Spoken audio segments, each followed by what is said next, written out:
Manifestation dans les rues de Hong Kong.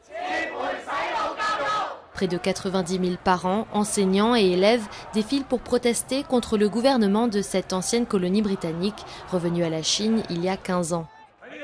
La raison de leur colère, l'introduction d'un nouveau programme scolaire qu'ils considèrent comme de l'endoctrinement. L'objectif du programme est de rendre les enfants fiers de leur identité nationale, fiers d'être chinois. Ça nous inquiète beaucoup, car ils n'ont que 6 ans. Ces cours, dits de morale et d'éducation nationale, doivent débuter dans les écoles primaires en septembre et être rendus obligatoires pour tous les établissements à partir de 2016. Ici, la plupart des parents ne sont pas contre l'enseignement des valeurs chinoises. Mais beaucoup craignent que ces cours répandent la propagande du Parti communiste.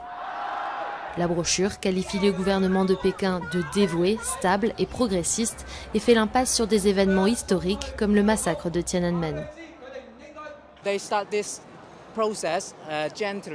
Ils ont lancé la réforme en douceur, de façon subtile et en commençant avec de jeunes enfants. C'est fou, c'est presque diabolique. C'est pour ça que nous sommes allés manifester. L'éducation nationale force les élèves à être d'accord avec le Parti communiste. Nous pensons que ça crée beaucoup de problèmes. C'est une éducation de lavage de cerveau qui contrôle la pensée indépendante des élèves. Mais le gouvernement de Hong Kong affirme que ces cours de patriotisme chinois sont nécessaires et assure qu'ils ne relèvent pas du lavage de cerveau. Nous croyons que les dirigeants et les professeurs des établissements scolaires sont les mieux placés pour savoir ce qu'il faut enseigner et comment, afin de satisfaire cette aspiration générale de la société, des écoles et des parents qui veulent que leurs enfants suivent cette éducation morale et nationale.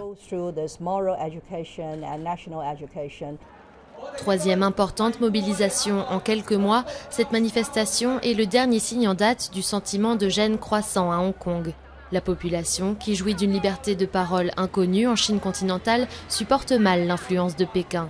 Le gouvernement a promis de consulter davantage les parents au sujet de cette réforme, mais il lui faudra aller plus loin pour convaincre une population en colère.